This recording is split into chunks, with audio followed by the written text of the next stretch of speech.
Hey there, welcome to our channel and welcome back to my kitchen, which is also my pantry. Today I'm going to talk about vacuum sealing and why I do it and what I used to do it with and what I used to do. It is so much easier nowadays. So let's get to it.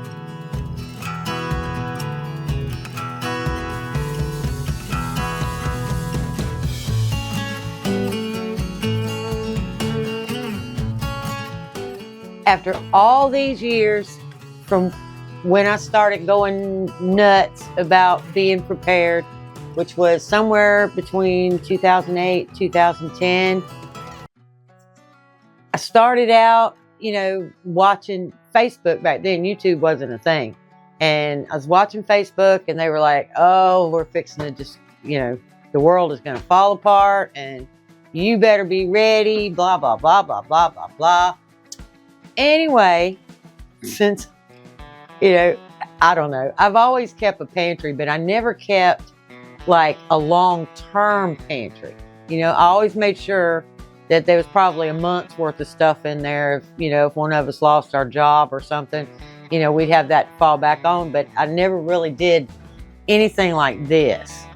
And then, when they came out with all that, preparedness got really, really big on Facebook, and I was listening to all that gloom and doom, and I don't even go to Facebook anymore because that's all it is, and I just don't want to.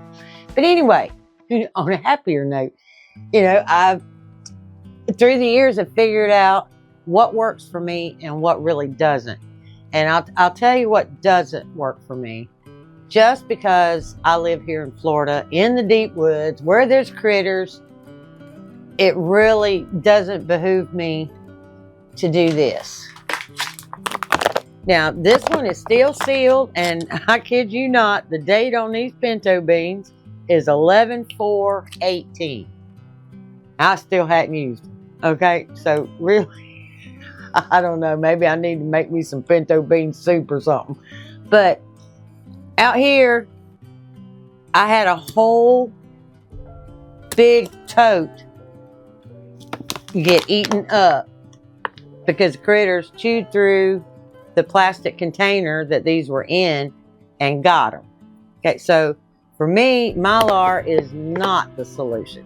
Now for you, if you've got this great basement and it's all secure and tight, then that might be a good way to go for you, because this is a whole lot cheaper than this. These bags are, they're pricey, but they're nothing compared to a jar.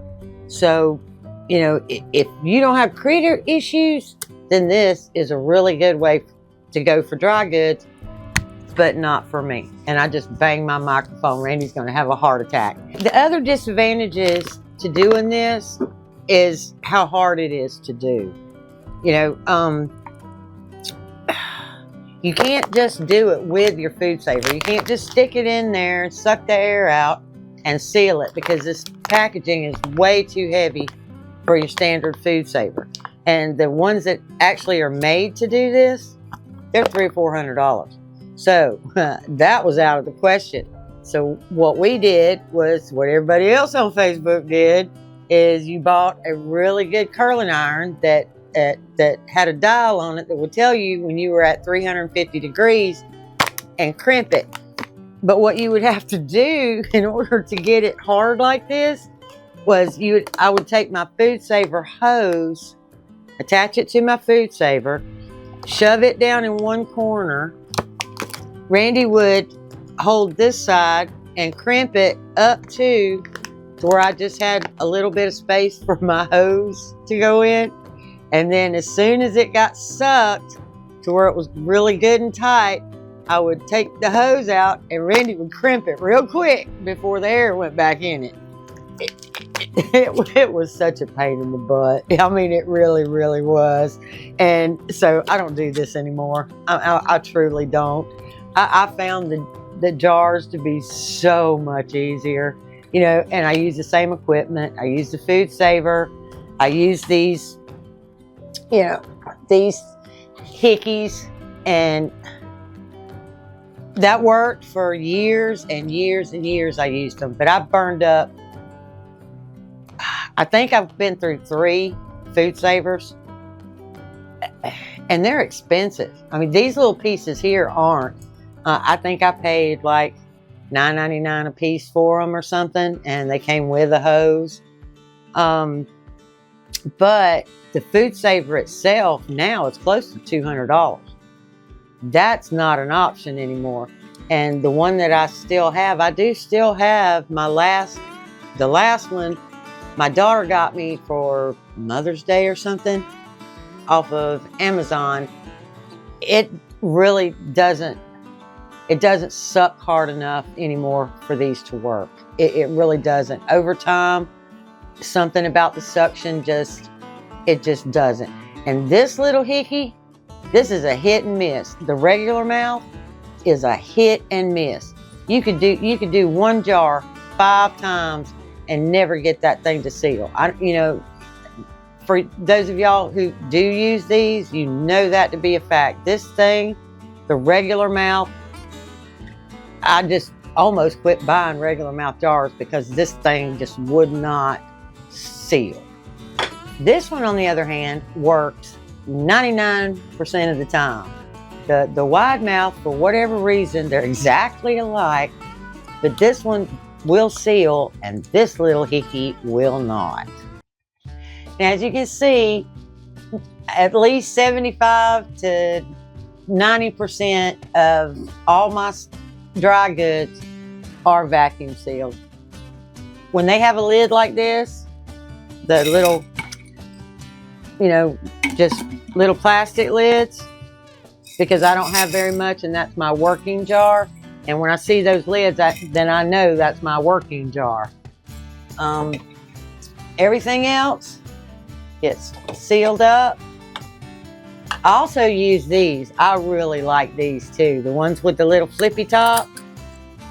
They keep air out too, and they're pretty, and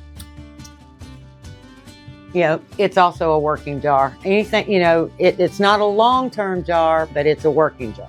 And I do like those. And you guys, I don't have to go through a whole list. You can vacuum seal anything except you cannot vacuum seal salt and you cannot vacuum seal sugar.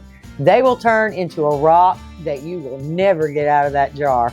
I don't know why it is, but they need some kind of moisture in them to be able to be pliable. And believe me, I've tried.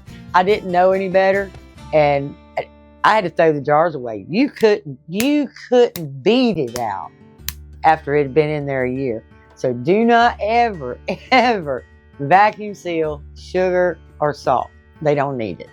Everything else, and you can do it. Nuts, oatmeal, rice, beans, hash browns, powdered milk, tea, you name it, oyster crackers. You can vacuum seal it. Now, the oyster crackers, even though they're vacuum sealed, they will still last about a year. But they do contain some oils, and they might go rancid, but I've never had that happen. But they usually, by the end of the winter, they're ate anyway. I don't really know that they would be bad, but anything just about can be vacuum sealed. I'll tell you what else can be vacuum sealed. I gotta walk over this way. In your fridge, vegetables. This is the best way to keep veggies.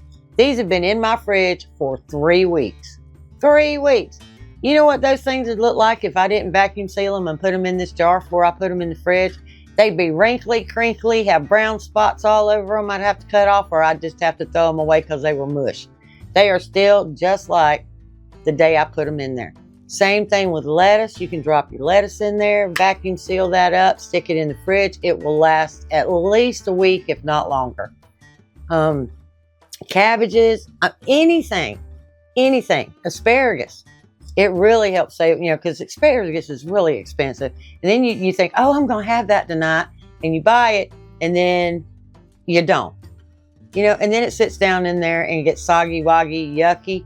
No, you just put your little paper towel in the bottom with a little bit of water in it. put your asparagus in there, seal that off. Now you got a week to decide when you want to eat that asparagus. It is the best thing since peanut butter. I am not kidding you. I love it for that. You know, I know that glassware is expensive and getting more expensive every day, but there are ways around that. This is a Classico spaghetti jar. It's also an Atlas Mason, and a regular mouth will absolutely fit and seal for canning and for storing dry goods. Same thing with this one. This was a peanut butter jar or almond butter. It was some kind of butter jar. And this lid, same thing, absolutely fits and will seal, and you can use it for canning and for dry canning. It is just, there are ways around just spending all this money. But if you don't want to lose it, you know, it really pays for itself in the long run. I mean, you use them over and over and over, and over time, they pay for themselves. And another thing about doing it in the jars like this is, you're not supposed to use these again, okay? Once you use them for water bathing or pressure canning, you're not supposed to use them again. Well, that's not true for vacuum sealing. You can do it over and over and over, and I don't throw away the ones that I use for pressure canning or water bathing. I put those in another bag, and that I keep listed that these are used, and then I use them for sealing. The only thing I do different is I make sure if I've used an old lid that I leave it sit out here on the counter for 2 or 3 days. If it hasn't lifted in that 2 or 3 days, it's not gonna. And then it goes to the shelf. That way I'm reusing my lids and I'm reusing my jars, and that makes them economical. Now I'm going to show you my favorite way to vacuum seal. I had seen these things on YouTube, I guess. Anyway, somebody had done a review, and I was like, I got to get me one of those. So I kept bugging Randy and bugging Randy. They're only like $25. Okay, so it's not like it was going to break the bank.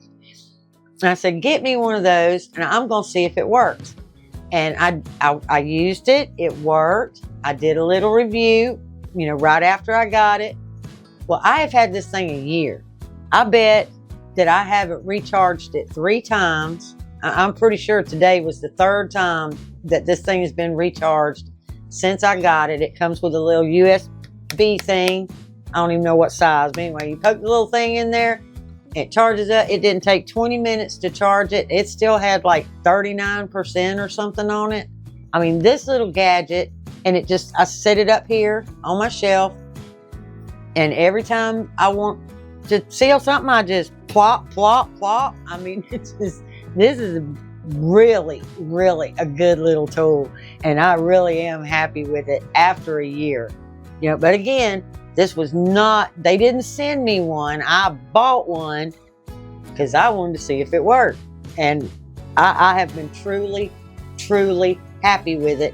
And so I told Randy he could leave a link in down there, wherever he puts that stuff, that this really, really does work. And it's called a VPO5. Oh, yeah. I actually still kept the box. I didn't believe I had the box. I normally pitch all that stuff, so I was really surprised. And it actually came with, like, I think there was 6 regular and 6 wide mouth lids in there, but they were like no-name lids. I'm not real sure about. I don't think I used them, but they were in there. And it's just a cool little tool. So now I'm going to show you how this little thing works. All right. If you use it all together like this, then the bottom side is a regular mouth jar sealer. So what you do, I'm just going to put some popcorn in this little 4-ounce jar. Now you're going to see just how quick and easy this little thing is. I'm going to sit that lid right there. I'm going to drop the thing on it. Make sure it's on good. I'm going to hit the button. And it has a timer on the top to tell you how long. When the buzzing is steady, then your jar is sealed, which on these little 4-ounce jars generally is around 20 seconds. 17, 18, 19, 20. Turn it off. Sealed. Not gonna come off. I mean, not. That lid is on there in 20 seconds. Now we're gonna do a 1/2 gallon jar. Same thing. I'm just gonna set that lid up there. But now I need to take the regular mouth off, and now it becomes a wide mouth. You just slide it down, hit the button, and I usually let it sit there till 40 seconds. 40 seconds, and I take all the air out of a 1/2 gallon jar. This makes putting food up just so quick and easy. I mean, it's like done before you know it. It is awesome. It probably doesn't take the whole 40 seconds, but you know, that's what that's where I've decided was my sweet spot, and so that's what I do.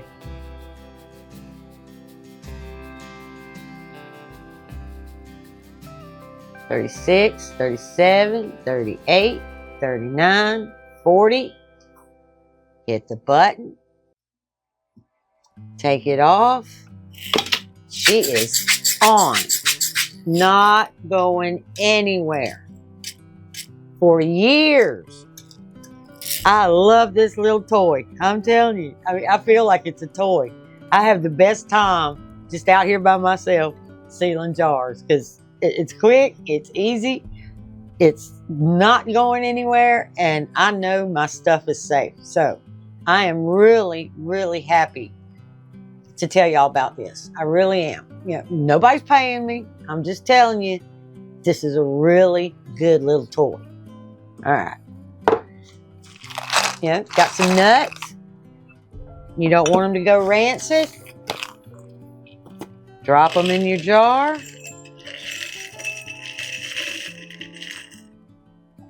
Oops. I guess Randy can have those.